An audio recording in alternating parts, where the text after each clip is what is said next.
الله الرحمن الرحيم.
بسم الله الرحمن الرحيم.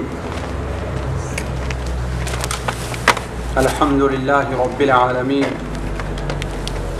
الرحمن الرحيم مالك يوم الدين، ونشهد أن لا إله إلا الله، ونشهد أن سيدنا ومولانا محمدا عبده ورسوله أرسله إلى الناس كافة بشيرا ونذيرا. أما بعد، فإن خير الحديث كتاب الله، وخير الهدي هدي محمد صلى الله عليه وسلم، وشر الأمور محدثاتها، وكل محدثة بدعة، وكل بدعة ضلالة، وكل ضلالة في النار. أعوذ بالله السميع العليم من الشيطان الرجيم. بسم الله الرحمن الرحيم.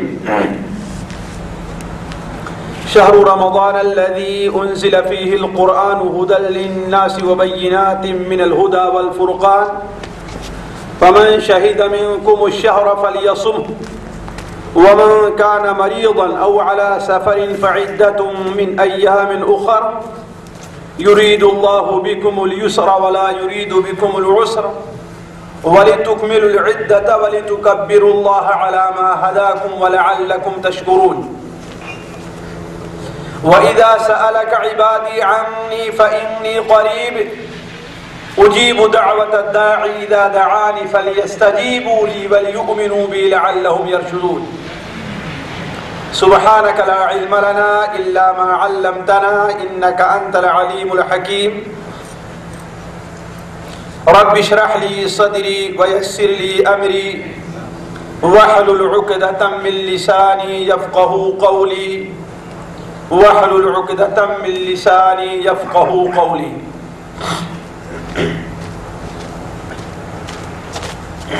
عزیز ساتھیوں، دینی بھائیوں، حاضرین مجلس، السلام علیکم ورحمۃ اللہ وبرکاتہ.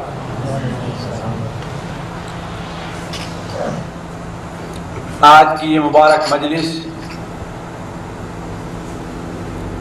جو قصیم کے علاقے قبہ کے مقام منعقد کی جا رہی ہے، اللہ تبارک و تعالیٰ سے دعا ہے کہ ہمارے اور آپ کے اس مجلس کو مبارک مجلس قرار دے. اللہ تبارک و تعالیٰ اس مجلس میں حاضر ہونے والے، اس مجلس کو منعقد کرنے والے، اس مجلس کے لیے اپنا وقت یا اپنا مال یا اپنی محنت دینے والے سب لوگوں کی اس کوششوں کو قبول فرمائے۔ اللہ تبارک و تعالیٰ سے دعا ہے کہ اللہ تبارک و تعالیٰ جن لوگوں نے اس مجلس کو جس مقصد کے لیے منعقد کیا ہے انہیں ان کے مقصد میں دنیا اور آخرت میں کامیاب کرے۔ ساتھیوں، آج شعبان 1427 کی 27ویں تاریخ ہے۔ چند دنوں ہی میں رمضان المبارک کا وہ عظیم مہینہ ہمارے اور آپ کے اوپر سایہ فگن ہونے والا ہے، جس مبارک مہینے میں اللہ تبارک و تعالی نے اپنی سب سے افضل، اپنی سب سے مبارک کتاب، اپنے سب سے افضل نبی اور سال بھر کی سب سے افضل رات کے اندر نازل فرمائی۔ اللہ تبارک و تعالی ارشاد فرماتا ہے، شہر رمضان الذی انزل فیہ القرآن، رمضان المبارک کا مہینہ وہ مبارک مہینہ ہے جس مہینے میں اللہ تبارک و تعالی نے قرآن مجید کو نازل فرمایا۔ اللہ کے رسول صلی اللہ علیہ وسلم کا فرمان، آپ کے ایک مشہور صحابی حضرت واثلہ رضی اللہ تعالیٰ عنہ نقل فرماتے ہیں، یہ حدیث مسند احمد کے اندر صحیح سند سے مروی ہے کہ آپ صلی اللہ علیہ وسلم نے ارشاد فرمایا کہ حضرت ابراہیم علیہ السلام کے اوپر جو صحیفے نازل ہوئے وہ رمضان المبارک کی پہلی رات میں نازل کیے گئے۔ حضرت موسیٰ علیہ السلام پر جب تورات نازل کی گئی تو وہ رمضان المبارک کی 7ویں رات تھی۔ حضرت عیسیٰ علیہ السلام پر جب انجیل نازل کی گئی تو وہ رمضان المبارک کی 14ویں رات تھی، اور حضرت داؤد علیہ السلام پر جب زبور نازل کی گئی تو وہ رمضان المبارک کی 19ویں رات تھی، اور ہمارے نبی حضرت محمد مصطفیٰ صلی اللہ علیہ وسلم پر جب قرآن نازل کیا گیا تو وہ رمضان المبارک کی 25ویں رات تھی، یعنی رمضان المبارک کے آخری عشرے میں جو وتر اور طاق راتیں ہوا کرتی ہیں ان میں سے ایک رات تھی۔ اللہ تبارک و تعالی نے اس مبارک مہینے کو اس کا قدر بابرکت قرار دیا ہے کہ آپ صلی اللہ علیہ وسلم نے ارشاد فرمایا کہ جو شخص اس مبارک مہینے کا اہتمام کر لیتا ہے اللہ تبارک و تعالی اس کے سال بھر کے پچھلے تمام گناہوں کو معاف فرما دیتا ہے۔ چنانچہ صحیح مسلم شریف میں حضرت ابو ہریرہ رضی اللہ تعالیٰ عنہ کی روایت ہے کہ اللہ کے رسول صلی اللہ علیہ وسلم نے ارشاد فرمایا کہ 5 وقتہ نمازیں، ایک جمعہ دوسرے جمعہ اور ایک رمضان دوسرے رمضان تک کے گناہوں کا کفارہ ہے، بشرطے کہ انسان گناہ کبیرہ سے بچتا رہے۔ اسی طریقے سے اللہ تبارک و تعالی نے اس مبارک مہینے میں 3 یا 4 ایسی خاصیت رکھی ہے جو کسی دوسرے مہینے میں نہیں رکھی۔ مثال کے طور پر اللہ تبارک و تعالی نے اس مبارک مہینے کی آمد پر جنت کے 8 دروازوں کو کھول دیتا ہے۔ اللہ تعالیٰ اس مبارک مہینے کی آمد پر جہنم کے 7 دروازوں کو بند کر دیتا ہے۔ اللہ تبارک و تعالیٰ اس مبارک مہینے کی آمد پر شیطان اور سرکش جنوں کو جکڑ دیتا ہے، اور اللہ تبارک و تعالیٰ نے اس مبارک مہینے میں ایک ایسی مبارک رات رکھی ہے جو 1000 مہینے سے بھی افضل ہے۔ یہ اللہ تبارک و تعالیٰ کا اس قدر فضل اس مبارک مہینے پر ہے، جیسا کہ اللہ کے رسول صلی اللہ علیہ وسلم کا فرمان حضرت ابو ہریرہ رضی اللہ عنہ نقل کرتے ہیں۔ امام نسائی رحمہ اللہ اسے اپنی کتاب السنن کے اندر نقل فرماتے ہیں کہ آپ صلی اللہ علیہ وسلم نے مسلمانوں کو خوشخبری دیتے ہوئے ارشاد فرمایا، اے لوگو، اتاکم شہر رمضان، اے لوگو رمضان المبارک کا مہینہ آ گیا، رمضان المبارک کا مہینہ پہنچ آیا ہے۔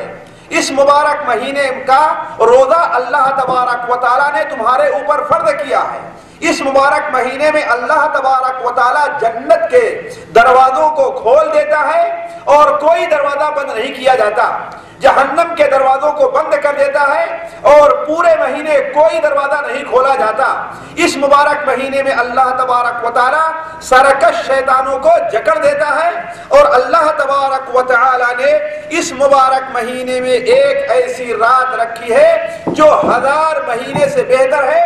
جو شخص اس رات کے خیر اور بھلائی سے محروم رہ گیا وہ شخص کبھی بھی کامیاب اور فلاح نہیں پا سکتا۔ اس لیے ساتھیوں، اس مبارک مہینے کی آمد پر ایک مسلمان جس قدر خوش ہو اسے خوش ہونے کا حق حاصل ہے۔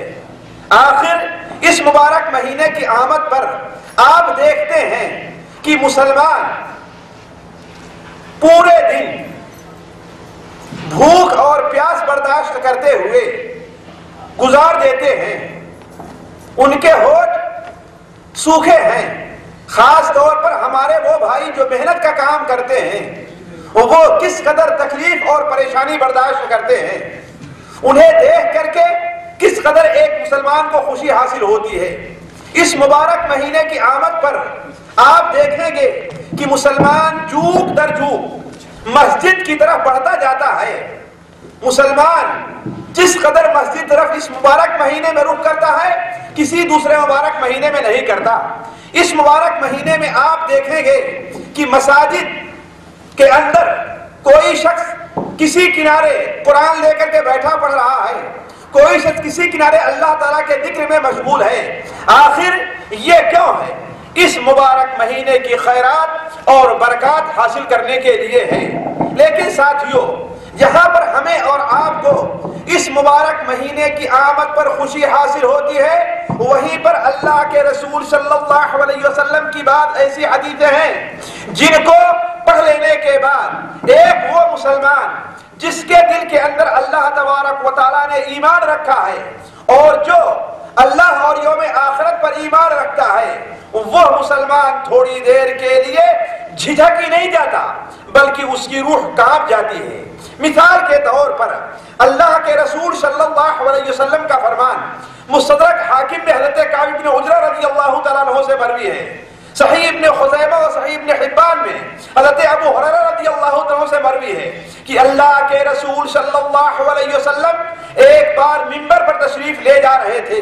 پہلی سیڑھی پر آپ نے قدم رکھا تو آپ نے فرمایا آمین، دوسری سیڑھی پر قدم رکھا آپ نے کہا آمین، پھر اس کے بعد آپ نے فرمایا آمین۔ صحابہ کرام نے اللہ کے رسول صلی اللہ علیہ وسلم کا یہ طرز جو ایک انوکھا طرز تھا اسے دیکھ کر کے سوال کیا کہ اے اللہ کے رسول صلی اللہ علیہ وسلم، آخر آج آپ بار بار جو آمین کہہ رہے تھے اس کا کیا سبب ہے؟ آپ صلی اللہ علیہ وسلم نے ان اسباب کو بیان کرتے ہوئے آپ نے یہ بھی بیان فرمایا کہ ہمارے پاس حضرت جبرائیل ابھی ابھی تشریف لے آئے اور مجھ سے عرض کیا کہ جو شخص رمضان المبارک کا مہینہ پالے اور وہ اپنے گناہوں کی مغفرت نہ کرا لے، اللہ تعالیٰ اسے اس مہینے میں کامیاب نہ کرے، اللہ تعالیٰ اسے اس مہینے میں نیک بخت نہ بنائے تو وہ شخص اللہ تبارک و تعالیٰ کی رحمت سے دور ہو گیا۔ تو اس پر آپ صلی اللہ علیہ وسلم نے کیا فرمایا؟ آمین۔ ذرا غور کریں کہ آخر اس کا مفہوم یہ نکلتا ہے کہ اس مبارک مہینے میں بہت سے ایسے لوگ ہیں جو اللہ تبارک و تعالیٰ کی رحمت سے اور اس کی خیرات اور برکات سے محروم رہتے ہیں۔ آخر اس محرومیت کی وجہ کیا ہے؟ اس محرومیت کا سبب کیا ہے؟ ہم آپ روزہ رکھتے ہیں، کیا ہمیں اور آپ کو اس کی خواہش نہیں کہ ہمارا روزہ اللہ تعالیٰ قبول کرے؟ ہم اور آپ تراویح پڑھتے ہیں، کیا ہمیں اور ہماری آپ کی یہ خواہش نہیں کہ اللہ تعالیٰ ہماری تراویح کو قبول کرے؟ کیا آپ نے اللہ کے رسول صلی اللہ علیہ وسلم کے اس فرمان پر غور نہیں کیا جو صحیح بخاری اور صحیح مسلم اور دیگر کتب حدیث میں حضرت ابو ہریرہ رضی اللہ تعالیٰ عنہ سے مروی ہے کہ اللہ کے رسول صلی اللہ علیہ وسلم نے ارشاد فرمایا من صام رمضان ایمانا واحتسابا غفر له ما تقدم من ذنبه ومن قام رمضان ایمانا واحتسابا غفر له ما تقدم من ذنبه. جو شخص رمضان المبارک کا روزہ ایمان کی حالت میں ایمان رکھتے ہوئے اور ثواب کی نیت سے رکھتا ہے تو اللہ تبارک و تعالیٰ اس کے پچھلے تمام گناہوں کو معاف کر دیتا ہے. اور جو شخص اس مبارک مہینے کے اندر تراویح کو ایمان کے ساتھ اور احتساب کے ساتھ تراویح پڑھتا ہے اللہ تعالیٰ اس کے سارے پچھلے گناہوں کو معاف کر دیتا ہے. آیا آپ کی یہ خواہش نہیں ہے؟ یقیناً خواہش ہے، ہر مومن کی یہ خواہش ہے. آپ اس مبارک مہینے میں عمرہ کرنے جاتے ہیں، ہر مسلمان کی خواہش ہوتی ہے کہ اس مبارک مہینے میں بیت اللہ شریف کی زیارت کر لے اور اس کی فضیلت بیان کرتے ہوئے اللہ کے رسول صلی اللہ علیہ وسلم نے ارشاد فرمایا جیسا کہ صحیح بخاری شریف کے اندر ہے کہ اس مبارک مہینے میں عمرہ کرنے کا وہ اجر ہے گویا کوئی شخص میرے ساتھ حج کر رہا ہے. اگر کسی شخص کو اللہ کے نبی صلی اللہ علیہ وسلم کے ساتھ حج کرنے کا ثواب اگر مل جائے، بھلا بتائیے حج کرنے کی سعادت مل جائے تو اس سے بڑی بدنیک بختی انسان کے لیے اور کیا ہو سکتی ہے؟ آیا ہم میں سے ہر شخص کی یہ خواہش ہے کہ خواہش نہیں ہے؟ لیکن سوال یہ ہے کہ یہ خواہش ہماری اور آپ کی کیسے پوری ہوگی، یہ کب پوری ہوگی؟ اس لیے ساتھیوں یہ سب سے اہم چیز ہے کہ ہم اور آپ یہ غور کریں کہ ہماری یہ عبادت جو ہے، ہماری یہ نیکی جو ہے اللہ تبارک و تعالیٰ کے نزدیک کس طریقے سے قبول کر لی جائے. یہ بہادری نہیں ہے کہ انسان کوئی عمل کرے، یہ بہادری نہیں ہے. بہادری یہ ہے کہ انسان کا ایسا عمل ہو جو اللہ تبارک و تعالیٰ کے نزدیک مقبول ہو جائے. ورنہ یہ سوچئے کہ اس وقت بھی دنیا میں بعض باطل فرقے والے، بعض گمراہ جماعت والے، بعض غلط مذہب والے اس قدر محنت کرتے ہیں کہ اتنی محنت آپ نہیں کرتے. لیکن کیا ان کا یہ عمل جو کر رہے ہیں اور اپنے رب کو راضی کرنے کے لیے کر رہے ہیں، کیا اللہ تبارک و تعالیٰ ان کے اس عمل کو قبول فرمائے گا؟ ہرگز قبول نہیں فرمائے گا. کیوں؟ اس لیے کہ قبولیت کے جو شرائط ہیں ان شرطوں کو انہوں نے پورا نہیں کیا ہے. قبولیت کے جو شرائط انہوں نے اسے پورا نہیں کیا. حضرت عمر فاروق رضی اللہ عنہ کا گزر ایک بار شام سے ہوتا ہے، شام کے علاقے سے ہوتا ہے. ایک کنیسا کے سامنے کھڑے ہوتے ہیں اور اس کے پادری کو بلاتے ہیں. اس کے پادری کو بلا کر کے اسے دیکھ کر کے رونے لگے. لوگوں نے پوچھا اے امیر المومنین آخر رونے کی کیا وجہ ہے؟ انہوں نے کہا رونے کی وجہ یہ ہے کہ اللہ تبارک و تعالیٰ کے کو راضی کرنے کے لیے یہ شخص اس قدر محنت کرتا ہے حتیٰ کہ بعض لوگ اپنے آپ کو چھت کے سے الٹے لٹکا کر کے صرف اللہ کے لیے ذکر میں مشغول ہو جایا کرتے تھے، لیکن ان کی یہ ساری محنت اللہ تبارک و تعالیٰ رائے گا اور ہباء منصورہ کر دے گا اور انہیں جہنم میں داخل کرے گا. ساتھیوں آخر کیوں؟ اس لیے کہ ان لوگوں نے اللہ تبارک و تعالیٰ کو راضی کرنے کا جو صحیح راستہ ہے وہ راستہ انہوں نے اختیار نہیں کیا. جو صحیح طریقہ ہے وہ طریقہ انہوں نے اختیار نہیں کیا. کیوں؟ اس لیے کہ اللہ تبارک و تعالیٰ کوئی عمل اس وقت تک قبول نہیں کرتا جب تک کہ وہ عمل نیک نہ ہو، اور کوئی نیک عمل اس وقت تک قبول نہیں کرتا جب کہ وہ عمل اخلاص سے نہ کیا جائے، اور کوئی عمل نیک اور اخلاص کا اس وقت تک قبول نہیں کرتا جب کہ اللہ کے رسول صلی اللہ علیہ وسلم سنت کے مطابق وہ عمل نہ ہو. تو عمل کا نیک ہونا یہ کوئی کمال کی بات نہیں ہے. شرط یہ ہے کہ وہ عمل ان شرائط کے اوپر پورا اترے جن شرائط کی بنیاد پر اللہ تعالیٰ ان عمل کو قبول کر رہا ہے. مثال کے طور پر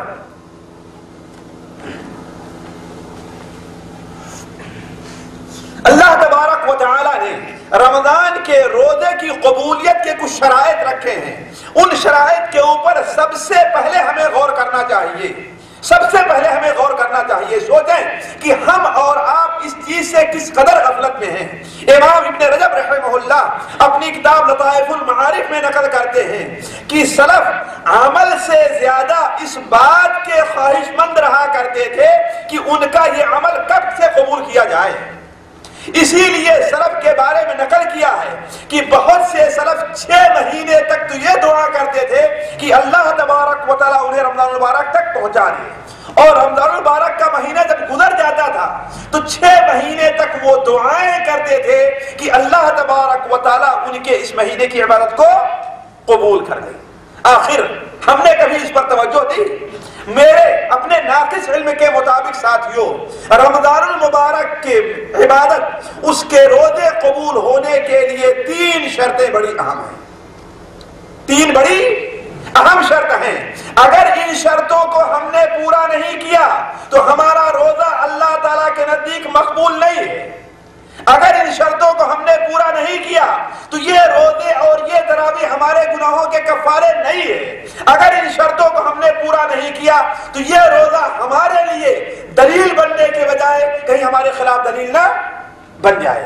ان 3 شرطوں کو پورا کرنا بہت اہم ہے، اور اس کی تفصیل آج سے چند سال پہلے ہم نے بریدہ کے اندر صفرہ میں جو پروگرام ہوا تھا اس کے اندر رمضان سے ہم کیسے مستفید ہوں، وہ آئیڈیو اور ویڈیو دونوں شکل میں موجود ہے بازار میں یا مکاتب دعویٰ کے اندر، اسے لے کر کے دے کر کے آپ لوگ لے کر تفسیر اس کی معلوم کر لیں کہ رمضان المبارک سے ہم کس طریقے سے مستفید ہوں۔ یہاں آج میں اختصار کے ساتھ آپ کے سامنے بلکہ بڑے اختصار کے ساتھ رکھتا ہوں۔ دیکھیے، پہلی شرط یہ ہے کہ ہمارا اور آپ کا روزہ ایمان کی حالت میں ہونا چاہیے۔ ہماری اور آپ کی تراویح ایمان کی حالت میں ہونا چاہیے۔ مطلب کیا ہے ایمان کا؟ ایمان کا مطلب کیا ہے؟ ایمان کا مطلب ہے کہ ہمارا اور آپ کا یہ یقین ہونا چاہیے کہ یہ فریضہ اللہ تبارک و تعالیٰ نے فرض کیا ہے۔ اگر ہم نے اللہ تعالیٰ کے اس فریضے کو نہیں ادا کیا تو اللہ تبارک و تعالیٰ ہمیں اس کے اوپر سزا دے گا اور عذاب دے گا۔ روزہ چھوڑنے کی کیا سزا ہے؟ کسی بھائی کو معلوم ہے؟ کوئی بتا سکتا؟ روزہ چھوڑنے کی سزا کیا ہے؟ میں سزا پوچھ رہا ہوں روزہ چھوڑنے کی، جس بھائی کو معلوم ہو وہ ہاتھ اٹھائے۔ روزہ چھوڑنے کی، اگر کوئی آدمی رمضان کا روزہ نہ رکھے تو اس کی سزا کیا ہے؟ کسی کو نہیں معلوم؟ معلوم ہے، لیکن جب میں ابھی کہوں گا تو کہیں گے ہاں یہ تو مولوی صاحب نے پہلے مجھے بتایا، مجھے تو معلوم تھا۔ معلوم ہے، حضرت ابو امامہ رضی اللہ تعالیٰ عنہ کی روایت سنن ابن ماجہ کے اندر ہے کہ اللہ کے رسول صلی اللہ علیہ وسلم کو خواب میں کچھ فرشتے آئے اور آپ کو لے کر کے چلے، کچھ دیر دور لے کر کے گئے تو بعض ایسے لوگوں کو دکھایا گیا جنہیں الٹا لٹکا دیا گیا ہے، جنہیں الٹا لٹکا دیا گیا ہے، اور ان کے جبڑوں کو پھاڑا جا رہا ہے، ان کے جبڑوں کو پھاڑا جا رہا ہے۔ ایک طرف پھاڑ کر کے ان کی گدی تک لایا جاتا ہے اور پھر دوسری طرف پھاڑنا شروع کرتا ہے فرشتہ، تو یہ طرف برابر ہو جاتا ہے اور پھر دوبارہ اس طرف آتا ہے پھاڑنے کے لیے۔ آخر سنا نہیں سنا اس حدیث کو؟ سنا ہے نا، لیکن یاد نہیں تھی۔ ہاں تو ذرا سوچئے یہ کن لوگوں کو سزا دی جا رہی تھی؟ آپ نے جب فرشتے سے پوچھا تو فرشتے نے کہا یہ وہ لوگ ہیں جو وقت ہونے سے پہلے روزہ افطار کر دیا کرتے تھے۔ تو بھلا بتائیے، جو لوگ وقت ہونے سے پہلے روزے کو افطار کر دیں، دل بھر بھوکے اور پیاسے رہیں، ان کی یہ سزا ہے، تو جو شخص سرے سے روزہ رکھتا ہی نہ انہیں کیا سزا ملنے والی؟ اور یہ سزا عالم برزخ کے اندر ہے، قیامت حشر میں نہیں ہے، قیامت میں نہیں ہے، جہنم میں نہیں ہے۔ کہاں پر ہے؟ عالم برزخ کے اندر ہے۔ تو چہ جائے کہ جہنم میں انہیں کس قسم کا عذاب ملنے والا ہے۔ تو سوچنے کی بات ہے، یہ ایمان ہونا چاہیے کہ یہ اللہ رب العالمین کا احکم الحاکمین کا فریضہ ہے، یہ اس رب کا فریضہ ہے جس نے ہمیں اس دنیا میں زندگی گزارنے کے اسباب بھی دیے ہیں۔ ہماری رگوں میں جو خون دوڑ رہا ہے کس کا دیا ہوا ہے؟ اللہ کا ہے۔ جس آنکھ سے دیکھتے ہیں کس کی آنکھ ہے؟ اللہ تعالیٰ کی ہے۔ جس پیر چلتے ہیں کس کے؟ حتیٰ کہ جس زمین کے اوپر ہم رہتے ہیں کس کی دی ہوئی ہے؟ اللہ تعالیٰ کی۔ اگر اللہ تبارک و تعالی اس نعمت کو ہم سے چھین لے جائے، اس نعمت کو ہم سے چھین لے، تو کتنے لوگ ہیں جنہیں اللہ تعالیٰ نے آنکھ سے محروم رکھا ہے؟ دنیا کی کوئی طاقت اور کوئی دولت انہیں آنکھ نہیں دے پا رہی ہے۔ کتنے لوگ ہیں جنہیں اللہ نے کان سے محروم کر دیا ہے؟ دنیا نہیں بنا پا رہی ہے. کتنے ایسے لوگ ہیں جنہیں اللہ تعالیٰ اپاہج بنا دیا ہے، وہ چلتے ہیں، چلنے کی طاقت نہیں رکھتے. دنیا کی کوئی طاقت ان کے اس اپاہج پنا کو دور نہیں کر پا رہی ہے. بات صحیح نہیں؟ بات صحیح ہے. اگر ان چیز کا مشاہدہ کرنا ہو تو ہاسپٹلوں کی زیارت کیا کرو. واللہ کتنے ایسے لوگ ہاسپٹل میں ہیں جو 1 سال نہیں، 2 سال نہیں، بلکہ 20 سال سے اسی سفید چارپائی کے اوپر لیٹے ہوئے. آخر آپ کو اللہ کی نعمت ملی کہ نہیں ملی؟ ہے نا اللہ کی نعمت؟ تو یہ سوچ کر کے جس نے اس قدر ہمیں نعمتیں دی ہیں اس ذات کا حکم ہے، اس لیے اس ذات کا حکم بجا لانا ضروری ہے. یہ ایمان کا معاملہ ہے کہ ایمان کی حالت میں بندہ روزہ رکھے. اور دوسری شرط کیا ہے؟ ثواب کی نیت ہونی چاہیے کہ اللہ تعالیٰ نے اس روزے کا کتنا ثواب رکھا ہے.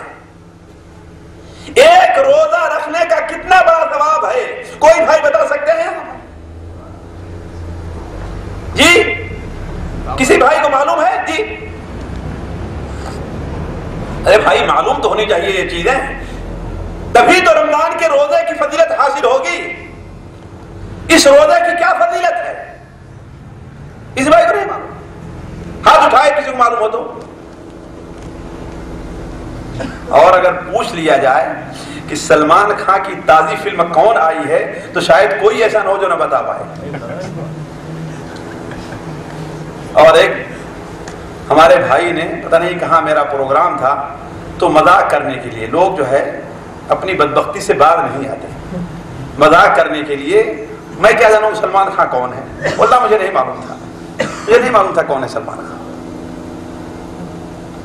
جو سوال جواب کی جو کاغذ ہوتے ہیں نا اس میں لکھ کر کے بھیجا کہ سلمان خان کی نئی فلم کون سی آئی ہوئی ہے. مذاق کرنے کے اللہ جو ہے انہیں ہدایت ہے کہ نہیں.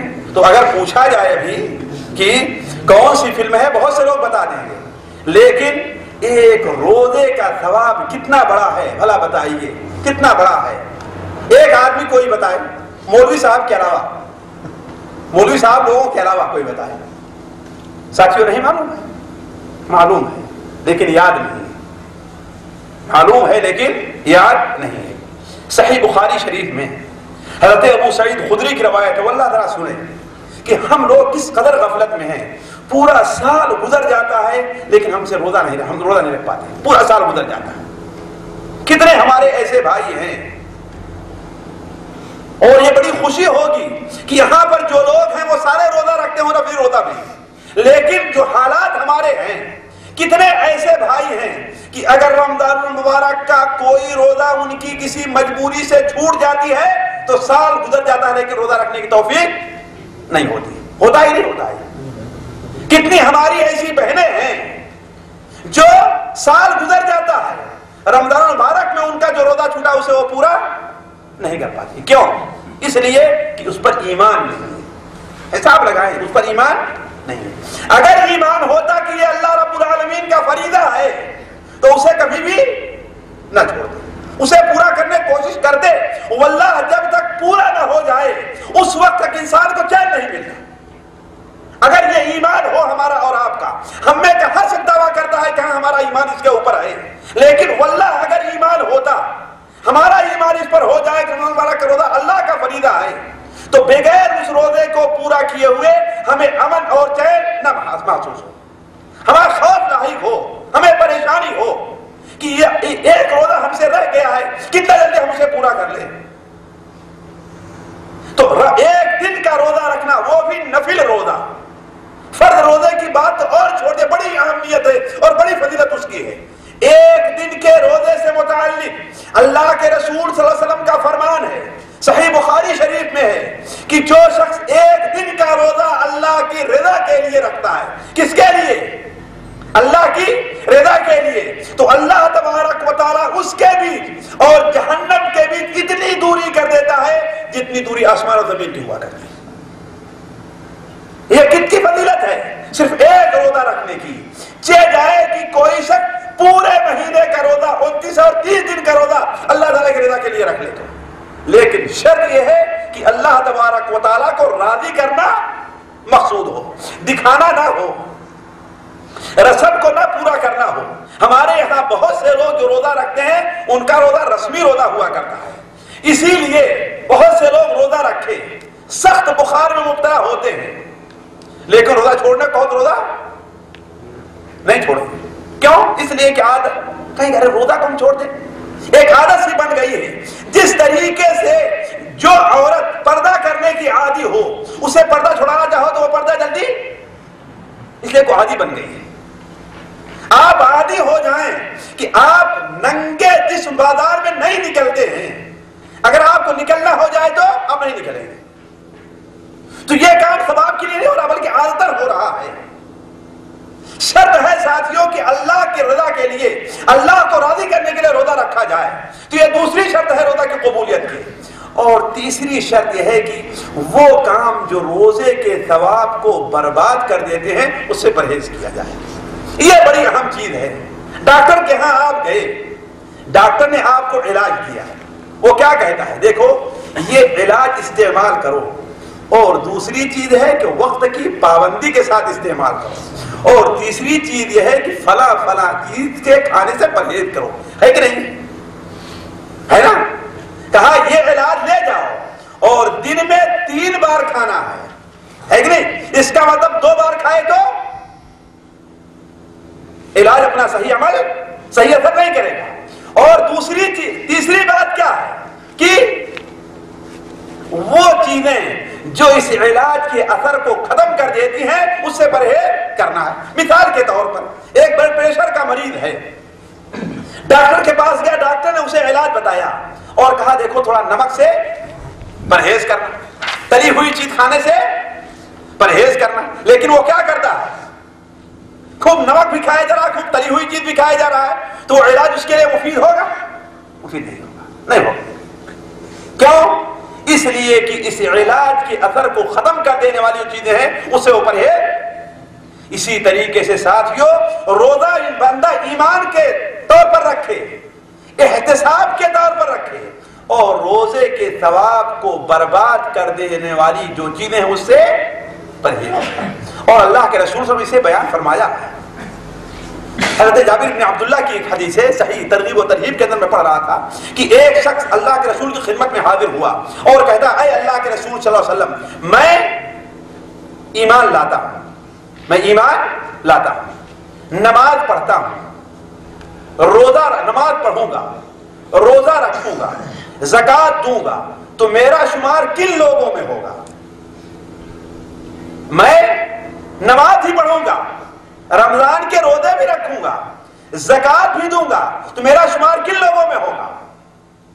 آپ نے فرمایا اگر تم نے ایسا کر لیا، یعنی نماز پڑھ لی، رمضان کے روزے رکھ لیے، اپنے مال کی زکوٰۃ دے دی، تو تمہارا شمار نبیوں اور صدیقین کے ساتھ اس طریقے سے ہوگا دنیا جنت میں.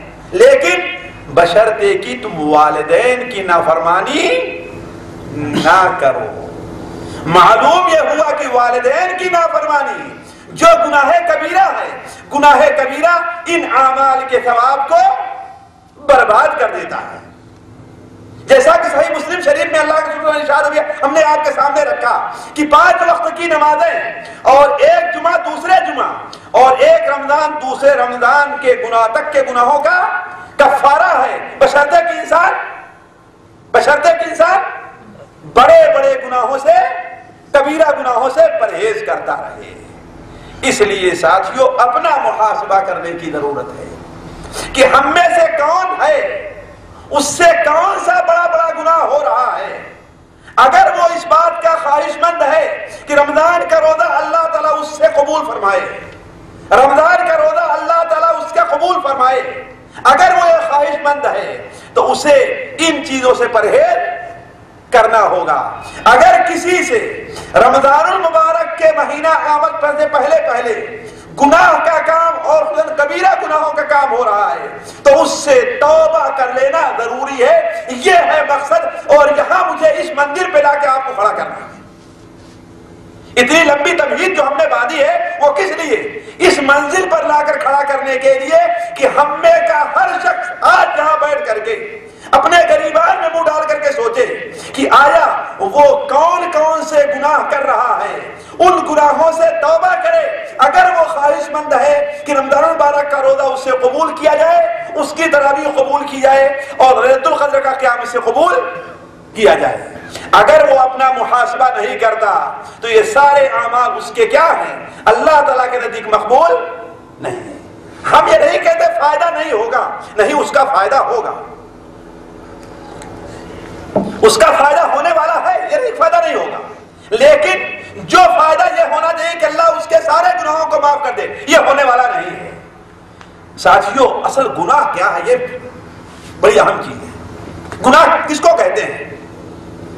گناہ کی تعریف کوئی بھائی مجھے سامنے کر سکتا ہے؟ گناہ کس چیز کو کہتے ہیں؟ جی جی، ارے گناہ کی تعریف نہیں معلوم ہے؟ شرماتے کیوں ہیں؟ بولیے. اگر غلطی ہو تو اس کو صحیح کر دیا جائے گا. شرماتے کیوں ہیں کہ نیند آ رہی ہے لوگوں کو؟ گناہ کس کو کہتے ہیں؟ ارے بھائی گناہ تو معلوم ہے، شرما کیوں رہے ہیں؟ اللہ کی نافرمانی. ہاں بولیے نا. اللہ تعالیٰ کی نافرمانی. ہاں دیکھیے، اللہ تبارک و تعالی نے ہمیں اور آپ کو جو پیدا کیا ہے تو ہمارے اور آپ کے زندگی گزارنے کا ایک راستہ متعین کر دیا ہے کہ نہیں؟ کچھ چیزیں ہمارے اور آپ کے اوپر واجب کی ہیں اور کچھ چیزیں ہمارے اور آپ کے اوپر، بولیے، واجب مقابلے کیا ہے؟ حرام کیا ہے نا؟ کچھ چیزیں ہمارے اوپر، کچھ کام ہمارے اوپر واجب کیے ہیں اور کچھ کام ہمارے اوپر حرام کیے. واجب کیا کیا ہے؟ نماز پڑھنا واجب ہے، زکات دینا واجب ہے، سچ بولنا واجب ہے، اپنے بھائی کی مدد کرنا کیا ہے؟ واجب ہے. اپنے بھائی کے ساتھ مخلص ہونا کیا ہے؟ واجب ہے. والدین کی اطاعت کرنا کیا ہے؟ واجب ہے کہ نہیں؟ پڑوسی کے ساتھ حسن سلوک کرنا کیا ہے؟ واجب ہے. ان تمام کاموں کا کرنا ہمارے اوپر واجب ہے. اگر انہیں چھوڑ دیا جائے تو ہم نے کیا کیا؟ گناہ. یہی تو ہے گناہ نا؟ یہی تو ہے، معلوم تو ہے نا؟ اسی طریقے سے کچھ کاموں سے ہمیں اور آپ کو منع کیا ہے. مثال کے طور پر ہمیں شرک سے منع کیا ہے، چوری سے منع کیا ہے کہ نہیں؟ زنا سے، سود لینے سے منع کیا ہے، مسلمان بھائی کو قتل کرنے سے، والدین کی نافرمانی سے، پڑوسیوں کو تکلیف دینے سے، جھوٹ بولنے سے، ہے کہ نہیں؟ اس سے منع کیا ہے. ان کاموں کا کرنا گناہ ہے. بڑی آسان سی چیز ہے کہ جن کاموں کے کرنے کا اللہ نے حکم دیا ان کو نہ کرنا اور جن کاموں کے کرنے سے منع فرمایا ان کا کرنا یہی گناہ. اور گناہ ساتھیوں دو قسم کے ہیں، اس کو ہمیشہ ذہن میں رکھنا چاہیے. گناہ کیا ہے؟ دو قسم کے ہیں. کچھ گناہ کبیرہ ہیں اور کچھ گناہ صغیرہ ہیں. کچھ گناہ کبیرہ ہیں اور کچھ گناہ صغیرہ ہیں. گناہ کبیرہ کون سے ہیں؟ یہ بہت سارے گناہ ہیں، 70 اور اس سے زائد ہیں گناہ کبیرہ. مثال کے طور پر ہر وہ کام جس کے کرنے پر اللہ تعالیٰ اور اس کے رسول نے یہ فرمایا ہو کہ اس پر اللہ تعالیٰ کی لعنت ہو، ایسا شخص مومن نہیں ہے، وہ جہنم میں جائے گا. ہر ایسا کام گناہ کبیرہ ہے. مثال کے طور پر فرائض جو ہے ان کا چھوڑنا کیا ہے؟ گناہ کبیرہ ہے. چوری کرنا کیا ہے؟ گناہ کبیرہ ہے. جھوٹ بولنا کیا ہے؟ گناہ کبیرہ ہے. مسلمان کو گالی دینا کیا ہے؟ گناہ کبیرہ ہے. مسلمان قتل کرنا گناہ کبیرہ. کسی کے اوپر امتحان لگانا کیا ہے؟ گناہ کبیرہ ہے کہ نہیں؟ اور کچھ کام ایسے ہیں جن سے اللہ نے منع تو فرمایا لیکن یہ نہیں کہا کہ وہ جہنم میں جائے گا، یہ نہیں کہا اس پر اللہ تعالیٰ کی لعنت ہو. تو وہ کیا ہوں گے؟ گناہ صغیرہ. وہ کیا ہے؟ گناہ صغیرہ. تو ہر قسم کے گناہ سے توبہ واجب ہے.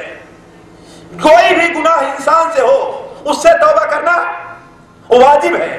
اور یہ توبہ اللہ تعالیٰ نے ہر مسلمان کے اوپر فرض کی ہے، چاہے وہ صغائر سے ہو چاہے کبائر سے، یعنی بڑے گناہوں سے ہو یا. لیکن دونوں میں فرق ہے، دونوں میں فرق ہے. اس لیے کہ اگر انسان بڑے بڑے گناہوں سے پرہیز کر رہا ہے، بڑے بڑے گناہوں سے پرہیز کر رہا ہے تو اللہ تعالیٰ عبادات سے اس کے چھوٹے گناہوں کو معاف کر دیتا ہے. یہ اللہ کی مہربانی ہے. جیسے نماز گناہوں کو معاف کرتی ہے نا؟ روزہ گناہوں کو معاف کرتا. کن گناہوں کو معاف کرتا ہے؟ صغائر کو کبائر کو؟ صغائر چھوٹے چھوٹے گناہوں کو.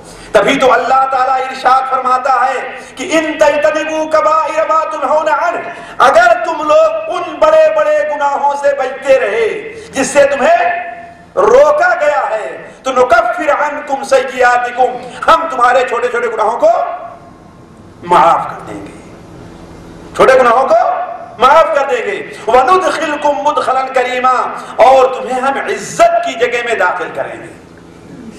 تو معلوم یہ ہوا ساتھیوں کہ رمضان المبارک سے پہلے ہمارے اور آپ کے اوپر واجب ہے کہ ہم اور آپ اپنے گناہوں سے توبہ کریں. ہر شخص اپنا محاسبہ کر سکتا ہے کہ اس سے کون کون سے گناہ ہیں جو بڑے بڑے گناہ اس سے سرزد ہو رہے ہیں. آج ہم میں سے شاید کوئی نہ کہہ سکے کہ ہم سے گناہ نہیں ہوتا. اللہ کے رسول صلی اللہ علیہ وسلم فرمان ہے سنن ترمذی میں، کل بنی آدم خطا، ہر انسان سے غلطی ہوتی ہے، ہر انسان سے غلطی ہوتی ہے، حتیٰ کہ نبیوں سے بھی غلطی ہوتی ہے. لیکن فرق یہ ہے کہ نبی اپنی غلطی پر باقی نہیں رہتا. نبیوں سے غلطی ہوتی نہیں ہوتی ہے. جیسے سب سے پہلے نبی کون ہے دنیا میں؟ جی آدم علیہ السلام، ان سے غلطی ہوئی نہیں ہوئی.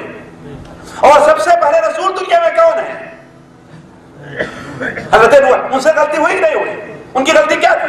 اولاد کے بارے میں دعا کیا. ہاں، اپنی اولاد. اللہ نے منع فرمایا تھا کہ ہم سے ظالموں کے لیے دعا نہ کرنا، ظالموں کے نجات کا سوال ہم سے نہ کرنا. لیکن فرق یہی ہے کہ حضرت آدم علیہ السلام نے فوراً اللہ تعالیٰ سے معافی مانگی اور حضرت نوح علیہ السلام نے فوراً اللہ تعالیٰ سے معافی مانگی. تو کل بنی آدم خطا، ہر انسان غلطی کرتا ہے. اور سب سے بہترین غلطی کرنے والے کون ہیں؟ جو اللہ تبارک و تعالیٰ سے توبہ کرتے ہیں. تو ساتھیوں، یہ توبہ گناہوں سے اگر ہم چاہتے ہیں کہ اللہ ہمارے رمضان کے روزے اور تراویح کو قبول کرے تو ہمیں اور آپ کو کبائر بڑے بڑے گناہوں سے توبہ کرنی ہوگی.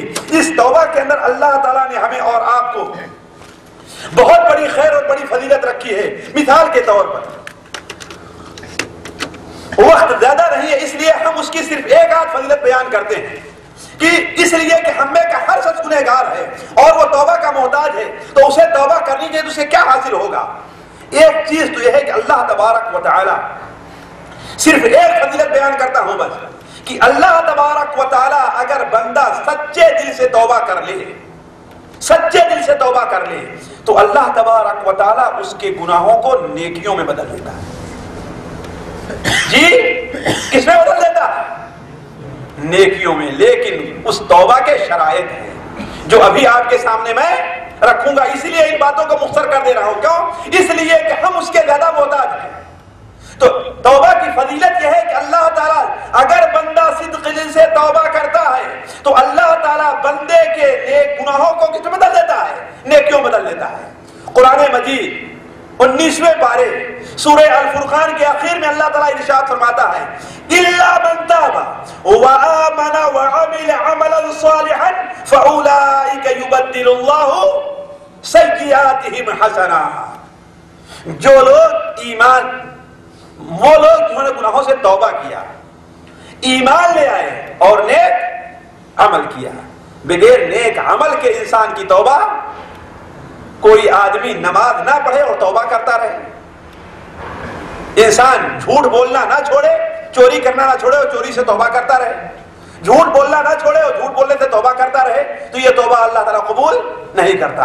إِلَّا مَنْ تَابَ وَآمَنَ وَعَمِلَ عَمَلًا صَالِحًا. جو توبہ کرے وہ کس طریقے سے؟ ایمان لے آئے اور نیک عمل کرے تو ہم قریب ان کے برائیوں کو، ان کے گناہوں کو نیکیوں میں بدل دیں. مسند احمد کے اندر اللہ کے رسول صلی اللہ علیہ وسلم، مسند بزار میں ایک صحابی ابو طویل شطب الممدود ہے ان کا نام ہے. وہ بڑے بوڑھے ہو گئے تھے، زندگی میں انہوں نے کوئی ایسا کام نہیں چھوڑا جنہوں نے نہ کیا. لاٹھی لے کر کے، چھڑی لے کر کے کھٹ کھٹ کرتے ہوئے خدمت نبوی میں حاضر ہوتے ہیں اور کہتے ہیں اے اللہ کے رسول صلی اللہ علیہ وسلم آپ ہمیں اس شخص کے بارے میں بتائیے جس نے کوئی بھی ایسا گناہ نہیں چھوڑا جسے نہ کیا ہو، خواہ وہ چھوٹا گناہ ہے خواہ وہ بڑا گناہ ہے، کیا اللہ تعالیٰ اس کی توبہ قبول فرمائے گا؟ آپ نے فرمایا کیا تم ایمان لاتے ہو؟ کہا ایمان کا جہاں تک معاملہ ہے اشہد ان لا الہ الا اللہ وانک رسول اللہ، میں اس بات کی گواہی دیتا ہوں کہ اللہ کے روا کوئی عبادت کے لائق نہیں ہے اور آپ اللہ کے رسول ہیں۔ آپ صلی اللہ علیہ وسلم نے فرمایا کہ دیکھو اگر تم اس بات کی گواہی دیتے ہو اور نیک عمل کرو اور اپنے برے عمل کو چھوڑ دو، نیک عمل کرو اور اپنے برے عمل کو چھوڑ دو تو اللہ تبارک و تعالیٰ تمہاری ان تمام برائیوں کو نیکیوں میں بدل دے گا۔ کہا اے اللہ کے رسول صلی اللہ علیہ وسلم ہمارے تمام چھوٹے بڑے گناہوں کو؟ آپ نے فرمایا تمام چھوٹے اور بڑے گناہوں کو۔ چنانچہ آپ کے پاس سے ہٹے اور اللہ اکبر کہتے ہوئے رخصت ہو گئے۔ صحیح مسلم شریف کے اندر ہے کہ اللہ کے رسول صلی اللہ علیہ وسلم نے ارشاد فرمایا کہ قیامت کے دن اللہ تبارک و تعالیٰ ایک شخص کو اپنے قریب کرے گا اور اس کے اوپر اپنا دستِ مبارک رکھے گا اور کہے گا کہ اے اللہ کے بندے یہ بتاؤ فلاں تاریخ کو تم نے فلاں گناہ کیا تھا کہ نہیں کیا تھا؟ کہے گا ہاں ضرور کیا تھا۔ فلاں تاریخ کو تم نے فلاں گناہ کیا تھا کہ نہیں کیا تھا؟ اور اللہ تعالیٰ اس کے چھوٹے گناہوں کو شمار کرے گا، بڑے گناہوں کو نہیں شمار کرے گا۔ وہ سمجھے گا کہ اب تو میں بالکل ڈر گیا، اب تو ہلاک ہو گیا میں بالکل۔ کیوں؟ اس لیے کہ ابھی یہ تو چھوٹے چھوٹے گناہ ہیں، ابھی تو میرے بہت بڑے بڑے گناہ باقی ہیں۔ جب اللہ تعالیٰ اس کا اقرار کروائے گا تو اللہ تعالیٰ پوچھے گا بندے کیا تیرے سامنے کوئی عذر تھا، کوئی مجبوری تھی؟ کہے گا اے اللہ تبارک و تعالیٰ کوئی مجبوری نہیں تھی، کوئی مجبوری نہیں تھی۔ اس لیے کہ ساتھیوں اگر کوئی بندہ مجبوری کی بنیاد پر گناہ کرتا ہے تو اللہ تعالیٰ اس پر اس کی گرفت نہیں کرتا اور گناہ لکھتا ہی نہیں۔ مثال کے طور پر کسی شخص کو اس کا کفیل ایک ایسے کمرے میں رکھ دے اور نکلنے کی اجازت نہ دے جس میں لوگ فلمیں دیکھتے ہوں تو اس کا فلم دیکھنا اس کی مجبوری ہوگی؟ جی جی آنکھ بند کر لے، ہے کہ نہیں؟ آنکھ بند کر لے۔ البتہ کان میں اگر کوئی ایسی باتیں پڑتی ہیں تو یہ اس کی مجبوری ہوگی، اس کی دوسری اس کی مجبوری نہیں ہوگی، ہے کہ نہیں؟ فلموں کا دیکھنا اس کی مجبوری کیوں؟ اس لیے کہ آنکھ بند کر سکتا ہے، کفیل نے مجبور نہیں کیا ہے تم آنکھ کھولے ہی رکھو۔ اسی طریقے سے اگر کسی شخص کو کوئی شخص اس کے سامنے کسی لڑکی کو پیش کرتا ہے کہ اس کے ساتھ زنا کروں گا قتل کر دوں گا، تو اب یہ زنا کر رہا اس کے لیے مجبوری ہو، اس پر اللہ تعالیٰ اسے کوئی گرفت نہیں کرے گا۔ تو اللہ تبارک و تعالیٰ بندے سے اگر کوئی ایسا گناہ ہو جائے جو بغیر مجبوری جو بغیر کسی اس کے چاہتے ہوئے بلکہ مجبوری سے ہے تو اللہ تعالیٰ اس پر اس کی گرفت نہیں کرتا۔ کیوں؟ اس لیے کہ اللہ تعالیٰ جانتا ہے کہ اس سے بچنے کی اس کے پاس طاقت نہیں ہے، لیکن گرفت ان عمل پر کرتا ہے جو عمل کرنے کی اس کے پاس استطاعت ہے۔ ساتھیوں اس لیے انسان کو مجبوری میں اگر کوئی کام ہو جائے تو اسے عادت نہیں بنا لینا چاہیے، عادت بنا لینا نہیں چاہیے۔ تو میں عرض کر رہا تھا کہ اللہ تبارک و تعالیٰ اس کے تمام چھوٹے چھوٹے گناہوں کو پیش کرے گا اور بڑے بڑے گناہوں کو چھپائے رکھے گا اور پوچھے گا اے اللہ کے بندے کیا تیرے سامنے کوئی عذر تھا، کوئی مجبوری تھی؟ وہ کہے گا اے اللہ تعالیٰ کوئی مجبوری نہیں تھی۔ تو اللہ تعالیٰ فرمائے گا کہ اچھا اے اللہ کے بندے جا، ہم نے تیرے ان تمام گناہوں کو نیکیوں میں بدل دیا ہے، تیرے تمام گناہوں کو۔ اب وہ شخص کہے گا اے اللہ تعالیٰ ابھی تو آپ نے میرے چھوٹے چھوٹے گناہوں کو نیکیوں میں، بہت بڑے بڑے گناہ جن کا آپ نے شماری نہیں کیا۔ اس پر اللہ کے رسول صلی اللہ علیہ وسلم اس قدر حق پڑے کہ آپ کے دانت کے دانت بھی ظاہر ہو گئے۔ تو میں عرض کر رہا تھا کہ اللہ تبارک و تعالیٰ کی ذات یہ ہے کہ اللہ تبارک و تعالیٰ اگر انسان سچی دل سے توبہ کرتا ہے تو اس کے گناہوں کو نیکیوں میں بدل دیتا۔ اتنی بڑی فضیلت توبہ کی ہے، توبہ کی اتنی بڑی فضیلت ہے۔ لیکن ساتھیوں اس توبہ کے کچھ شرائط ہیں جن کو ہمیشہ اپنے سامنے رکھنا چاہیے۔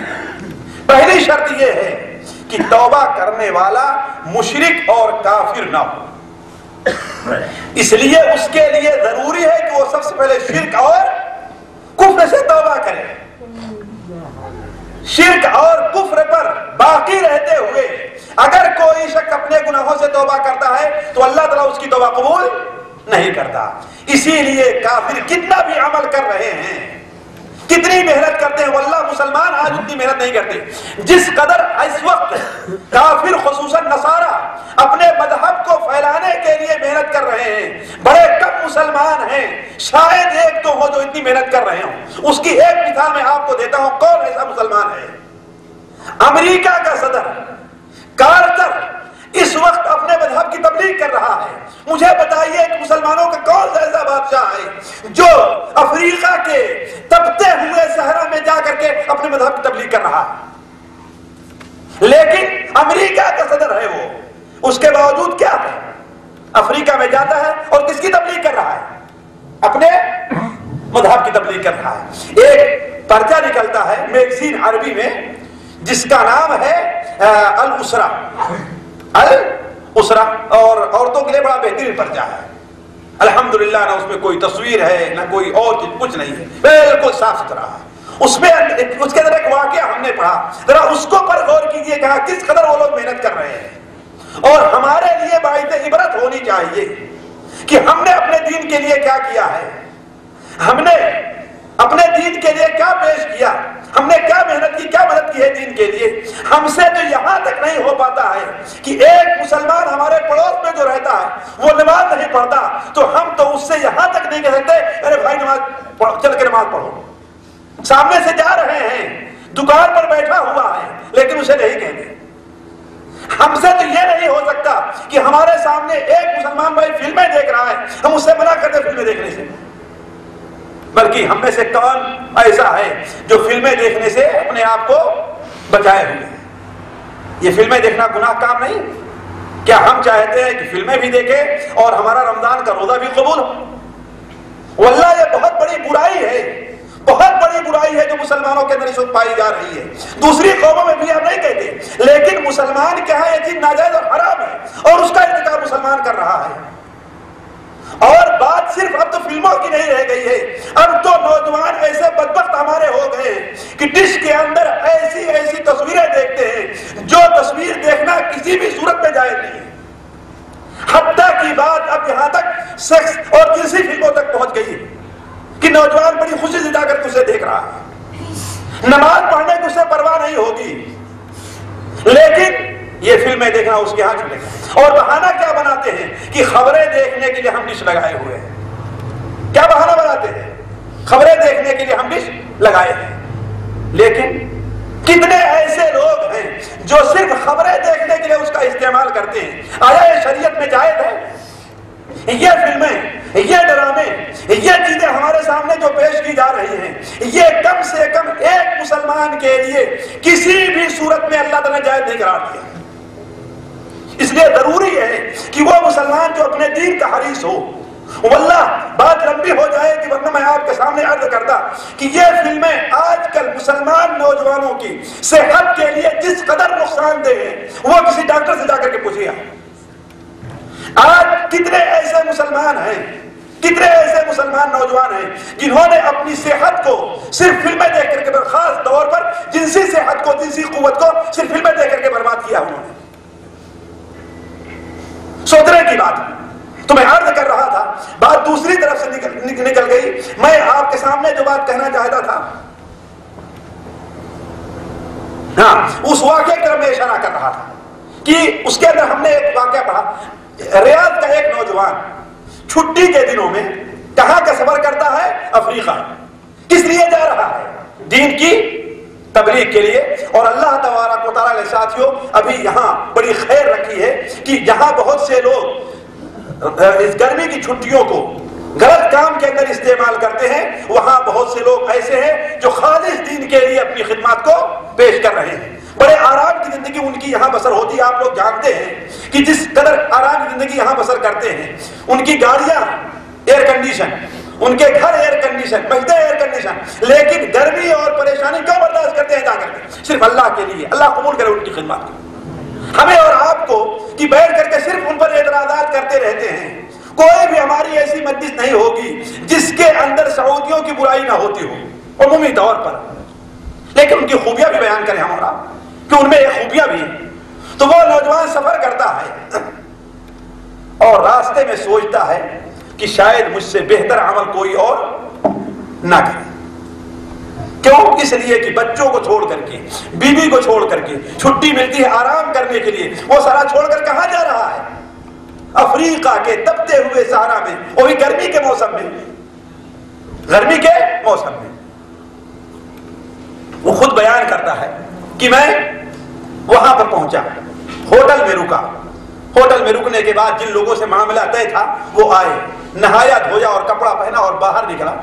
باہر نکلتا ہوں تو کیا دیکھتا ہوں کہ 4 6 8 10 عورتیں جا رہی ہیں، اور ظاہر بات عمومی طور پر افریقہ کے لوگ کیا ہیں؟ کالے ہیں۔ کہا اس میں کیا دیکھتا ہوں کہ ایک عورت بہت ہی گوری اور چٹی سی ہے، یہ معلوم ہوتی ہی نہیں کہ یہ افریقن ہے، لیکن جس طریقے سے ان افریقن عورتوں کا کپڑا ہے ویسے ہی کپڑا اس نے بھی پہنا ہے۔ جس طریقے سے افریقن عورتوں نے اپنے سر کے اوپر پانی لینے کے لیے برتن رکھا ہے، دور جا رہی پانی لینے کے لیے، وہی کام وہ بھی کر رہی ہے۔ ہم نے لوگوں سے پوچھا کہ آخر یہ کیا کر رہی ہے، یہ کس لیے آئی ہوئی ہے، اس کے آنے کا مقصد کیا ہے؟ کہا کہ یہ کسی یورپی ملک بتایا تھا وہاں کی رہنے والی ہے، اور یہ ڈگری کے لحاظ سے ہائی ڈگری لیے ہوئے، ڈاکٹر وغیرہ کی ڈگری لیے ہوئے، لیکن وہ یہاں آئی ہے، انہی عورتوں کے ساتھ رہتی ہے، انہی کے ساتھ سوتی ہے، انہی کے ساتھ جو کام یہ کرتی ہے وہ کرتی ہے، اور انہی کے بیچ میں رہ کر کے اپنے دین کی تبلیغ کر رہی ہے۔ انہی کے بیچ میں رہ کر کے یہ اپنے دین کی تبلیغ کر رہی ہے۔ سوچیں کہ ہم نے کیا کیا ہے، ہم مرد ہیں نا، اپنے کو مرد کہہ رہے ہیں نا، دین نے کیا کیا، ہم نے اپنے کیا پیش کیا؟ تو وہ شخص کہتا ہے گویا یہ میرے منہ پر اللہ کی طرف سے تماچا لگنا تھا کہ ہم نے کیا پیش کیا ہے۔ اس قدر دیکھیے کتنے دنوں سے، اور وہاں بڑی نوکری چھوڑ کر کے آئی ہے، وہ بھی نہیں کہ معمولی چیز۔ ساتھیوں کس قدر وہ لوگ محنت کر رہے ہیں، لیکن آیا خلاصہ یہ کہ ان کی یہ محنت کسی کام کی ہے؟ اللہ کے نزدیک مقبول ہے؟ کوئی مقبول ہے۔ کیوں؟ اس لیے کہ وہ شرک اور کفر کے اوپر۔ تو اللہ تبارک و تعالی توبہ مشرک کی قبول نہیں کرتا، کافر کی توبہ قبول نہیں کرتا، اس لیے ہمارے وہ بھائی جن سے شرک اور کفر ہو رہا ہو سب سے پہلے اسے چھوڑنا چاہیے۔ اسی لیے ساتھیوں میں ہمیشہ کہتا ہوں کہ اس وقت ہم سب سے زیادہ جو محتاج ہیں وہ اس بات کے محتاج ہیں کہ شرک اور کفر کے بارے میں معلوم کریں کہ شرک کیا ہے، توحید کیا ہے، کفر کیا ہے اور اسلام کیا ہے، شرک اکبر کیا ہے اور شرک اصغر کیا ہے، کفر اکبر کیا ہے اور کفر اصغر کیا ہے۔ بہت سے کام ہم کرتے ہیں شرک کے، لیکن ہمیں اس کا احساس نہیں ہے۔ تو ضروری ہے کہ ہم اور آپ یہ سیکھیں، ہم اور آپ معلوم کریں، ہم آپ پڑھیں کہ ہاں بھائی شرک کیا ہے۔ کیوں؟ اس لیے خدا نخواستہ ہم نے شرک کیا تو ہمارا سارا کا سارا عمل رائے گا اور برباد چلا جائے گا۔ اللہ تبارک و تعالیٰ ارشاد فرماتا ہے وَلَيْسَتِ التَّوْبَةُ لِلَّذِينَ يَمُوتُونَ وَلَا الَّذِينَ يَمُوتُونَ وَهُمْ كُفَّارٌ۔ اللہ تعالیٰ ان کی توبہ نہیں قبول کرتا جو حالت کفر میں مر جاتے ہیں۔ أُولَٰئِكَ أَعْتَدْنَا لَهُمْ رِزْقًا عَذَابًا أَلِيمًا، یہی وہ لوگ ہیں جن کے لیے اللہ نے بڑا دردناک عذاب تیار کر رکھا ہے۔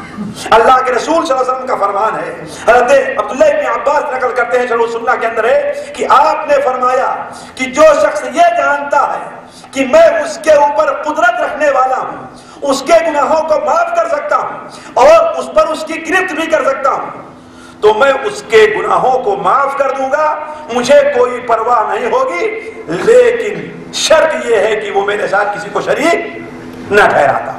تو یہ پہلی شرط ہے توبہ قبول ہونے کی۔ دوسری شرط یہ ہے کہ توبہ خالص اللہ تبارک و تعالیٰ کے لیے کیا جائے، دنیا کا کوئی مقصد اس کے پیچھے نہ ہو۔ مثال کے طور پر ایک حافظ جی ہیں، نماز پڑھنے بڑے کوتاہ ہیں، داڑھی کٹاتے ہیں چھلاتے ہیں، ان کا پیجامہ اور تہبند رکھنے سے نیچے رہا کرتا ہے، لیکن ایک مسجد میں امامت مل گئی تو اب کیا کرنا ہے؟ کیا کرنا ہے کہ نہیں؟ اگر اس کام کے لیے وہ داڑھی چلانا چھوڑتے ہیں، اپنے تہبند اور پینٹ کو، پیجامے کو ٹخنے سے اوپر کرتے ہیں، تو گویا اللہ کے لیے انہوں نے ایسا نہیں کیا۔ اسی پر قیاس کر لیں بہت سے لوگوں کو، بہت سے بھائیوں کو۔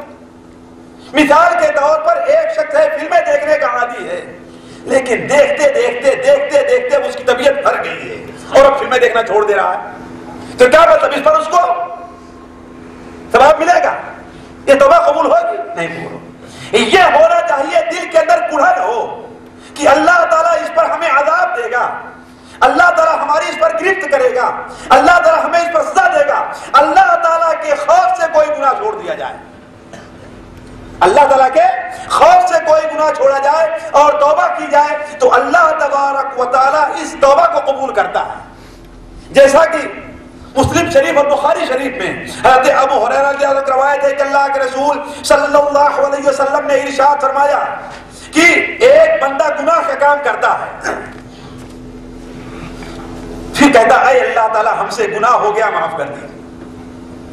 کچھ دنوں کے بعد پھر اس سے کوئی گناہ ہوتا ہے اور پھر اللہ سے کہتا ہے اللہ ہم سے گناہ ہو گیا، معاف کر دیجیے۔ اسی طریقے سے کئی بار گناہ کرتا ہے اور اللہ تعالیٰ اس کے گناہوں کو معاف کرتا ہے اور آخر فرماتا اے اللہ کے بندے، اے میرے بندے، جب تجھ سے کوئی بھی عمل ہوتا ہے اور تو توبہ کرتا ہے میں تیری توبہ کو قبول کروں۔ تو عرض کرنے کا مقصد یہ ہے کہ توبہ کے لیے ساتھیوں دوسری شرط یہ ہے کہ بندہ کیا ہو، اللہ تعالیٰ کے لیے اس گناہ کو چھوڑ رہا ہے، کسی دنیا کے فائدے کے لیے وہ گناہ کو چھوڑ نہیں رہا ہے۔ بہت سے لوگ بہت سے ملکوں والے یہاں آئیں گے، دیکھیں گے اگر ان کا کفیل کیا ہے متوع ہے تو وہ داڑھی رکھنا چھیلنا چھوڑ دیں گے، داڑھی بڑھا دیں گے، اور جب ایئرپورٹ پر پہنچیں گے تو کیا کرتے ہیں، ہے نا؟ بتائیے، کٹوا دیتے ہیں، چھلوا دیتے، صرف کٹواتے نہیں۔ تو بتائیے ایسے لوگ کیا ہیں، اللہ کے لیے چھوڑ رہے ہیں؟ نہیں۔ ہاں، تو عرض کرنے کا مقصد یہ ہے کہ اللہ بندہ اپنے گناہ سے توبہ کرے، فلمیں دیکھنے سے توبہ کرے، داڑھی چھلانے سے توبہ کرے، اس لیے کہ سارے کے سارے گناہ ہیں، کوئی بھی ہے۔ اللہ کے رسول صلی اللہ علیہ وسلم نے داڑھی چھیلنے کو حرام قرار دیا ہے، اسلام کے اندر داڑھی رکھنا واجب ہے۔ زیادہ چھیلنے والے اگر اس کو نہ دیکھا جائے، اللہ کے رسول صلی اللہ علیہ وسلم اور تمام انبیاء داڑھی رکھتے تھے اور داڑھی رکھنے کا حکم دیا ہے۔ تو عرض کرنے کا مقصد کوئی بھی انسان کسی گناہ سے توبہ کرنا چاہتا ہے، وہ بڑا گناہ ہے یا چھوٹا گناہ ہے، تو کس کے لیے توبہ کرے؟ اللہ تعالیٰ کے لیے۔ کیوں؟ اس لیے کہ اللہ تعالیٰ اسی عمل کو قبول کرتا ہے جو خالص اس کے لیے کیا جائے، کسی دوسرے کو راضی کرنے کے لیے نہ کیا جائے۔ اور تیسری شرط کیا ہے کہ گناہ کرنے والا اپنے گناہ پر شرمندہ بھی ہو، اپنے گناہ کو اسے شرمندگی ہونی چاہیے۔ کیا مطلب ہے؟ یعنی گناہ کا کام تو ہو گیا، اس لیے کہ انسان کی فطرت میں غلطی لکھی ہوئی ہے۔ کوئی ایسا آدمی نہیں جو کہ ہم سے گناہ نہیں ہوتا، چاہے مولوی صاحب ہے یا جاہل صاحب ہے، چاہے عالم صاحب ہے یا کوئی بھی ہے، ہر ایک سے غلطی ہوتی ہے اور ہر ایک پر توبہ واجب ہے۔ لیکن شرط یہ ہے کہ اپنی توبہ کے اوپر انسان شرمندہ ہو کہ ہم سے یہ غلطی کام ہو گیا۔ اگر شرمندہ نہیں ہے تو اگر یہ گناہ کا کام چھوڑ دے رہا ہے تو اللہ تعالیٰ اس کی توبہ قبول نہیں کرے گا اور نہ ہی اس کی نیکیوں کو گناہوں میں بدلے گا۔ ساتھیوں، ایک آدمی تقریباً 90 سال، میں مثال دے رہا ہوں کس طریقے سے انسان شرمندہ ہوتا ہے، 90 سال کا تھا، اس کی ملاقات مجھ سے ہوئی تو وہ اپنی ماضی کو ذکر کر کے کہتا ہے کہ کوئی ایسا گناہ مجھ سے تو نہیں ہو سمجھ میں آ رہا ہے جسے اللہ نے جو اللہ معاف نہ کرے۔ البتہ ایک گناہ ہم سے ہو گیا، پتہ نہیں اللہ اسے معاف کرتا ہے نہیں۔ یہ ہے احساس گناہ کا، یہ ہے اللہ تعالیٰ کا خوف۔ وہ گناہ کیا تھا؟ وہ گناہ یہ تھا کہ کہا کہ میں ابھی چھوٹی عمر کا تھا۔ دیکھیے، ابھی وہ بلوغت کے قریب شاید پہنچا ہو، لیکن پھر بھی اس گناہ کا کتنا احساس ہے کہ مجھے کتے نے کاٹ لیا ہے۔ کیا تھا؟ کتے نے کاٹ لیا ہے۔ تو میرے والد مجھے ایک بیت کے پاس لے کر کے گئے، اس لیے کہ وہ دوائیں بھی دیتا تھا اور جھاڑ پھونک بھی کیا کرتا تھا۔ تو اس نے کیا کہا مجھ سے کہ دیکھو یہ پیپل کا جو درخت ہے اسے تم 7 چکر لگاؤ۔ طیبہ کیا ہے؟ شرک ہے نا، یہ گناہ کا کام ہے نا۔ کیوں؟ اس لیے کہ طواف کرنا صرف ایک گھر کا جائز ہے، بس بیت اللہ شریف کا، اس کے علاوہ کسی بھی جگہ کا طواف جائز نہیں بلکہ شرک ہوگا، چاہے کسی قبر کا طواف ہو، چاہے کسی درخت کا طواف ہو، چاہے کسی مزار کا طواف ہو۔ اس کا مطلب ہے کہ اگر کوئی شخص گاڑی لے کر کے اس شہر کا 3 چکر لگائے تو وہ شرک کر رہا ہے جی، طواف کر رہا ہے نا، طواف کر رہا ہی نہیں کر رہا ہے تو شرک ہو گیا نہیں۔ اس لیے کہ یہ جو کر رہا ہے وہ کسی کو راضی کرنے کے لیے، خوش کرنے کے لیے نہیں کر رہا ہے، وہ صرف کیا ہے، اپنا وقت ضائع کر رہا ہے۔ لیکن جو قبروں کا طواف کرتے ہیں، درخت کا طواف کرتے ہیں، وہ کسی کو راضی کرنے کے لیے ایسا کرتے ہیں، ہے کہ نہیں؟ تو بطور عبادت کسی کو راضی کرنے کے لیے اگر کوئی شخص کسی طواف کرتا ہے تو یہ چیز کیا ہے؟ شرک ہے۔ تو کہا کہ وہ ہم نے کر لیا۔ میرے والد نے کہا کہ گھومتے رہو لیکن الحمدللہ تم پڑھتے رہنا، یعنی شرک کیا کلمات جو شکارت وہ نہ کرنا، گھومنا ضرور لیکن الحمدللہ سورہ فاتحہ تم پڑھتے رہنا۔ لیکن اس گناہ کا اثر اس بوڑھے کے اوپر کیا تھا؟ 90 سال کے بعد بھی جب ہم سے اس نے یہ بتایا ہے تو اس کی آنکھ سے آنسو آ گئے تھے۔ یہ ہے شرمندہ ہونا، کہ اپنے گناہ کے اوپر انسان شرمندہ ہو۔ جس طریقے سے وہ عورت جو اللہ کے رسول کی خدمت میں آتی ہے اور کہتی ہے اے اللہ کے رسول سے ہم سے زنا ہو گیا، مجھے پاک کیجیے، آپ اپنا چہرہ پھیر لیتے ہیں۔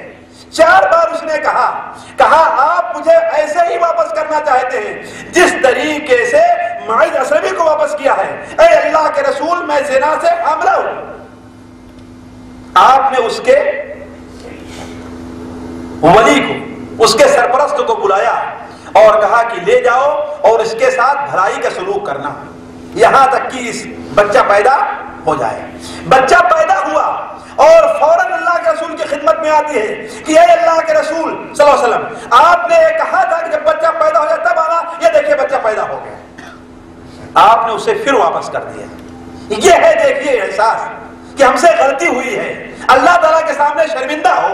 اگر یہ احساس گناہ کا پایا گیا اور اس پر ہم نے توبہ کی تو اللہ تعالیٰ ہماری نیک برائیوں کو، ہمارے گناہوں کو نیکیوں میں بدل دے گا۔ إِلَّا مَنْ تَابَ وَآمَنَ وَعَمِلَ عَمَلًا صَالِحًا فَأُولَٰئِكَ يُبَدِّلُ اللَّهُ سَيِّئَاتِهِمْ حَسَنَاتٍ۔ بغیر اس کے ساتھیوں کسی کا توبہ اللہ قبول نہیں کرتا۔ اللہ نے اسے واپس کر دیا، کہا کہ لے جاؤ، ابھی بچہ دودھ پینے کی عمر میں ہے، اگر ابھی تمہارے اوپر حد قائم کر دی گئی تو بچے کی پرورش کون کرے گا؟ چنانچہ لے کر کے گئی، لیکن ابھی تک دل کے اندر جو جلن ہے، دل میں جو کڑھن ہے، دل میں جو تکلیف ہے، وہ ابھی ٹھنڈا نہیں ہوا۔ چنانچہ تھوڑا ہی دن گزرے تھے، دیکھیے کم سے کم 9 مہینہ گزرے ہوں گے، نہیں گزرے ہوں گے، 10 مہینہ 11 12 13 15 مہینہ گزرے ہوں گے، لیکن وہ جو غلطی ہو گئی تھی اس کا احساس ابھی تک باقی ہے اس عورت کے دل میں، ابھی تک احساس ہے۔ کچھ اور دن کا ہو گیا تو بچے کے ہاتھ میں روٹی پکڑا کر آتی ہے کہ اللہ کے رسول دیکھیے اب یہ روٹی کھانے لگا، اب مجھے آپ رجم کر دیجیے، میرے اوپر اللہ کا قائم کیجیے۔ یعنی 15 مہینے گزر جانے کے بعد، 20 مہینے گزر جانے کے باوجود بھی اپنے اس عمل کے اوپر شرمندگی ہے۔ ساتھیوں یہ شرط ہے توبہ کے قبول ہونے کے لیے، ورنہ توبہ تو ہر آدمی کرتا ہے، ہر آدمی استغفر اللہ پڑھتا ہے، لیکن یہ توبہ اللہ تعالیٰ کا مقبول نہیں ہے۔ شرط یہ ہے کہ انسان توبہ جب کرے تو اس کے اوپر شرمندہ بھی ہو۔ اسی لیے حضرت عبداللہ بن مسعود نے بیان فرمایا، ایک مومن کے سامنے سے جب گناہ ہوتا ہے تو اس کی مثال ایسی ہوتی ہے کہ گویا وہ پہاڑ کے نیچے بیٹھا ہے، اس کے اوپر پہاڑ گرنے والا ہے۔ اور ایک منافق جب گناہ کا کام کرتا ہے تو اس کی مثال ایسی ہوتی ہے کہ اس کی ناک کے اوپر مکھی بیٹھی اور اس نے اسے ہرا دیا، یعنی اسے اپنے کیے پر کوئی خوف اور شرمندگی نہیں ہوتی ہے۔ تو تیسری شرط یہ ہے توبہ کے لیے کہ توبہ کرنے والا، توبہ پر انسان کیا ہو؟ شرمندہ ہو۔ اور چوتھی شرط یہ ہے ساتھیوں کہ توبہ کا وقت ختم نہ ہو گیا ہو۔ توبہ کے لیے ایک وقت متعین ہے، اس کے پہلے اگر انسان توبہ کر لے تب تو اس کی توبہ قبول کی جائے گی، لیکن وہ وقت آ گیا تو توبہ قبول نہیں کی جائے گی۔ وہ وقت دو قسم کا ہے، ایک تو عام لوگوں کے لیے ہے اور ایک ہر انسان کے ساتھ خاص ہے۔ ہر انسان کے ساتھ خاص جو وقت ہے وہ کیا ہے کہ جب انسان کے اوپر موت کی کیفیت طاری ہو جائے، تو اب جو ہے اللہ تعالیٰ وہ توبہ قبول کیوں؟ اس لیے کہ اس وقت تو ہر کافر توبہ کرتا ہے۔ توبہ اس وقت کرے انسان کہ جب اس کے اندر برائی کرنے کی طاقت ہو، ہے کہ نہیں؟ اسی لیے جوانی کے اندر توبہ کیا ہے؟ یہ انبیاء کا شیوا ہے۔ در جوانی توبہ کردن شیوے پیغمبریز، جوانی میں توبہ کرنا یہ پیغمبروں کا شیوا ہے۔ کیوں؟ اس لیے کہ بوڑھا ہو جانے کے بعد تو بھیڑیا بھی بکری کے قتل سے توبہ کر لیتا ہے، اس لیے کہ اس کے بعد بکری قتل کرنے کی طاقت ہی نہیں ہے۔ تو کوئی آدمی زنا سے توبہ کرے، فلمیں دیکھنے سے توبہ کرے، جبکہ جوانی کی حالت میں شہوت اس کے اوپر زور پر ہے، یہ نہیں کہ جب بوڑھا ہو گیا اور نابینا ہو گیا تب فلمیں دیکھنے سے توبہ کر رہا ہے۔ اب کیا فائدہ توبہ کرنے سے؟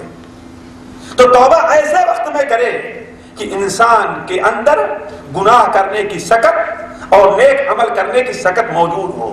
جب تو گناہ کرنے کی سکت موجود نہیں، نیک کرنے کی سکت موجود نہیں، تو اللہ وہ توبہ قبول نہیں کرتا۔ لیکن اللہ کی پھر بھی مہربانی ہے کہ جب تک انسان کی روح گلے تک نہ پہنچ جائے، اگر انسان صدق دل سے توبہ کرتا ہے تو اللہ تعالیٰ اس کی توبہ کو قبول کرتا ہے۔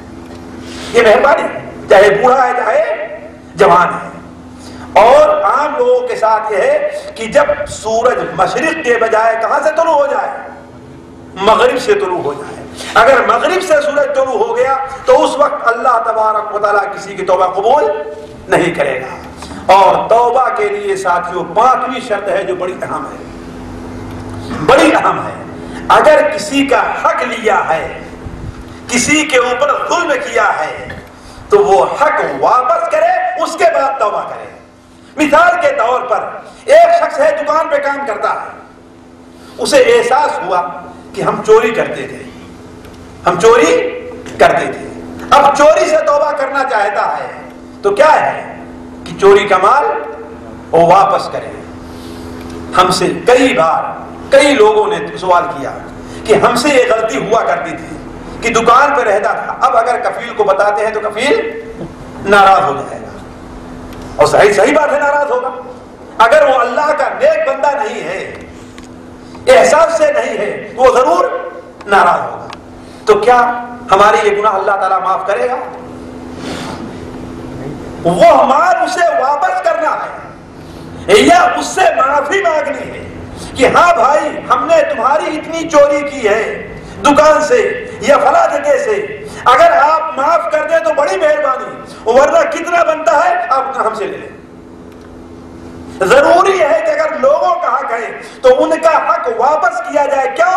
اس لیے کہ اگر یہ حق واپس نہیں کیا گیا تو اللہ تبارک و تعالیٰ قیامت کے دن یہ حق دلوائے گا۔ اسی لیے اللہ کا رسول فرمان ہے کہ گناہ 3 قسم کے ہیں، گناہ 3 قسم کے ہیں۔ ایک گناہ وہ ہے جو بندے کے اور اللہ کے بیچ میں ہے، بندے کے اور اللہ کے بیچ میں ہے۔ اللہ تعالیٰ سے اگر بندہ توبہ کرے اللہ اس کی توبہ قبول کرتا ہے۔ دوسرا گناہ وہ یہ ہے کہ بندے کا اپنے نفس کے اوپر ظلم کرنا ہے، اپنے نفس کے اوپر ظلم کرنا ہے، اس کے لیے بھی بندہ اللہ سے توبہ کرے اللہ اسے معاف کر دے گا۔ تیسرا یہ ہے گناہ بندوں کے بیچ میں ہے، یہ اللہ تعالیٰ اس وقت تک معاف نہیں کرے گا جب تک کہ بندہ خود نہ معاف کر دے، ورنہ اللہ معاف کرنے والا نہیں۔ تو ضروری یہ ہے کہ ہمارے اوپر اگر کسی کا حق ہے، اسی طریقے سے اگر ہم نے کسی کو گالی دے دی ہے، ہم اسے معمولی سمجھتے ہیں ساتھیوں، ایک مسلمان کو گالی دینا کیا ہے؟ یہ گناہ ہے۔ ضروری ہے کہ جسے ہم نے گالی دی ہے وہ ہمیں معاف کرے، ورنہ اللہ تعالیٰ ہماری توبہ گالی دینے سے قبول نہیں کرے گا۔ اگر کسی کو ہم نے ایک تھپڑ مار دیا ہے، کسی کو ہم نے برا بھلا کہا ہے، تو جب تک اس سے نہ معافی مانگ لے، حتیٰ کہ علماء کہتے ہیں کہ کہ اگر کسی کی ہم نے غیبت کی ہے، پیٹھ پیچھے اس کی برائی کی ہے، تو اس کے لیے بھی اس سے معافی مانگنا ضروری ہے۔ جب تک وہ نہیں معاف کرے گا تب تک اللہ تعالیٰ ہمارے اس گناہ کو معاف نہیں کرے گا۔ تو ساتھیو، اختصار کے ساتھ یہ تھا توبہ کا معاملہ۔ سب سے اہم چیز یہ ہے کہ توبہ کے جو شرائط ہیں اسے ہم پورا کریں، کہ اس لیے کہ یہ شرطیں جب تک پوری نہیں ہوگی اس وقت اللہ تعالیٰ ہماری اور آپ کی توبہ قبول کرنے والا نہیں ہے۔ اللہ تعالیٰ سے دعا ہے کہ اللہ تعالیٰ ہمیں اور آپ کو رمضان المبارک کی آمد سے پہلے ہر قسم کے گناہوں سے سچی توبہ کرنے کی توفیق عطا فرمائے۔ اللہ تعالیٰ ہمارے ہر قسم کے گناہوں کو معاف کرے۔ اللہ تعالیٰ اس مبارک مہینے کی آمد کو ہمارے اور آپ کے لیے خیر و برکت کا سبب بنائے۔ اللہ تعالیٰ اس مبارک مہینے کے اندر ہمارے اور آپ کے نیکیوں کو قبول فرمائے، ہمارے روزے کو قبول فرمائے، ہماری تراویح کو قبول فرمائے، ہمارے صدقہ اور خیرات کو قبول فرمائے، ہماری دعاؤں کو قبول فرمائے۔ ہم میں سے جو لوگ محتاج ہو اللہ تعالیٰ ان کی محتاجی کو دور کرے۔ اللہ تعالیٰ ہمارے سے جو ضرورت مند ہیں اللہ تعالیٰ ان کی ضرورت کو پوری کرے۔ اس مبارک مہینے کی ختم ہونے سے پہلے اللہ تعالیٰ ہم میں سے ہر شخص کو اسی طریقے سے بنا دے جس طریقے سے گویا اس کی ماں نے اسے بھی گناہوں سے جنا ہے۔ اللہ تعالیٰ سے دعا ہے کہ اللہ تعالیٰ ہمارا اور آپ کا یہاں پر اکٹھا ہونا قبول کرے۔ یہاں جمع ہونے کی برکت سے اللہ تبارک و تعالیٰ ہماری اور آپ کی تمام جائز ضروریات کو پوری فرمائے۔ سبحانک اللہم و بحمدک، اشہد ان لا الہ الا انت، استغفرک و اتوب الیک۔